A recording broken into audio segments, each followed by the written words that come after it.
Hello, welcome back to my channel. I'm Rachel from Rachel Elizabeth Artist. I'm a professional colour pencil artist, and today I wanted to go over my top 10 coloured pencils that I use for pet portraits.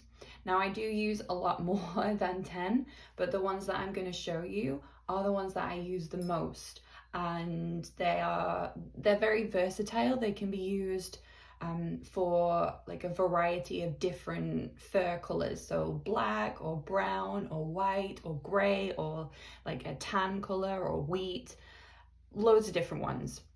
So the two brands that I use the most are Caran Luminance and Faber-Castell Polychromos. They are my favorite brands to use, just because they have such a lovely range of colors, and the vibrancy of the colors is great, the quality of it is great, they blend together really nicely. I just love them. So let's get started. So my two favorite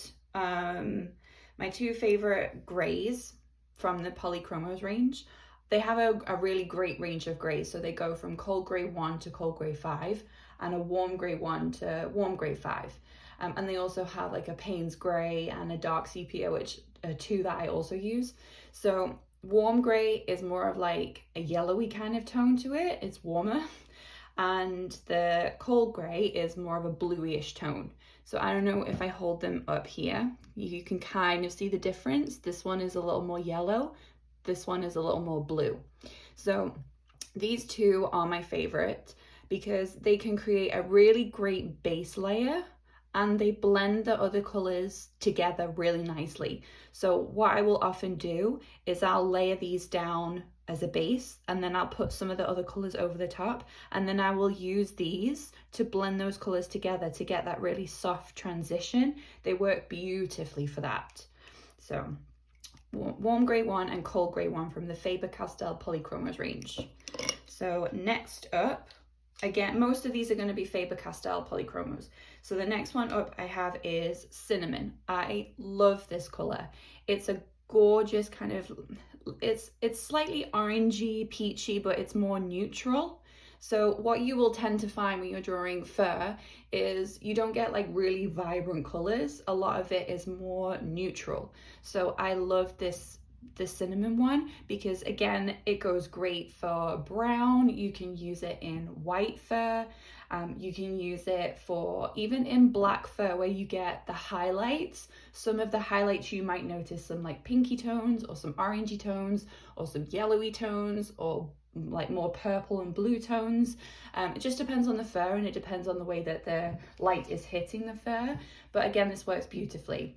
And I've used a lot of this in Piper's portrait because she has like kind of a wheaty brownish sort of tone. She has a lot of colours in her fur, but this one works beautifully as more of a base layer again. So yeah, this one is the Cinnamon Polychromos range. Next we have the Caput Mortuum Violet. Again, fantastic pencil. Super versatile. So I've used this one in the darker areas, as you can see, like around her eyes, around her nose, up on her forehead, and around the mouth area. This pencil is fantastic for that. And again, and also in the eyes as well. It just adds a really nice like deep red wine sort of color. It's fantastic, and I use it a lot for black dogs, because when you look at a black dog, it's often not just black. They have, like I said, a lot of different tones in there, and so most of the time it will either be more of a reddyish kind of undertone or more of a bluish undertone. This is fantastic underneath black to kind of give that little bit of color to it rather than it just being flat black. Okay, next one, I'm going to show you a couple from the Caran Luminance range. So Caran Luminance range, I love these colors. They have such a gorgeous range, especially for pet portraits. So the first one I'm going to show you is the Violet Grey. This is wonderful. What it does, or what I mostly use it for, is to neutralize other colors.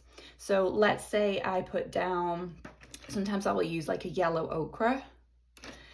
if you put this over the top, because it's what we call a complementary color, it neutralizes it a little bit. So it takes away that vibrancy of the yellow, which again works perfectly for fur, because you won't necessarily get a vibrant yellow in fur, but you might get that sort of goldy-ish sort of color.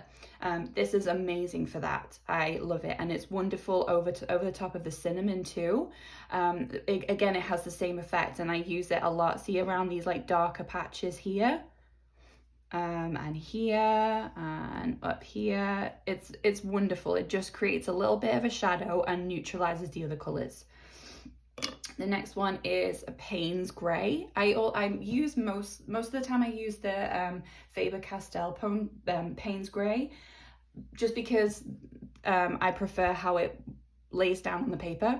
But Paynes gray is like a really dark bluey gray. This is fantastic, along with the sepia, dark sepia FaberCastell, or the dark indigo FaberCastell. These three pencils are amazing for drawing eyes. Amazing for drawing eyes. And they are, again, like the dark indigo or the Paynes gray, because they're a little bluer, they work beautifully with the Caput Mortuum Violet. So I'm sure you've probably heard people talk about values. So values literally just means light and dark. That's what it means. So these ones work beautifully together because they're similar value. So they're similarly like dark. So for example, like if you put a dark indigo over cinnamon, it kind of works, but you have to be really careful you don't go too overboard, and that you don't kind of overpower it. But the Paynes gray or the dark indigo work beautifully with this one. And these are also amazing under black fur to give more of a bluey-ish tone. Because remember, like I said before, the black fur often either has a blue tone or a blue undertone or a red undertone. So these ones are great for the blue undertone. Okay, and the last two, whoops, ooh, pencil rolling away. The last two are, which one is this one? FaberCastell Rawumber. I'm obsessed with this pencil. It is perfect for undertones and like a base layer, kind of like the grays that I showed you earlier, but it has more of like a wheaty-ish color, if you can see here, which I've used a lot of this in this pencil.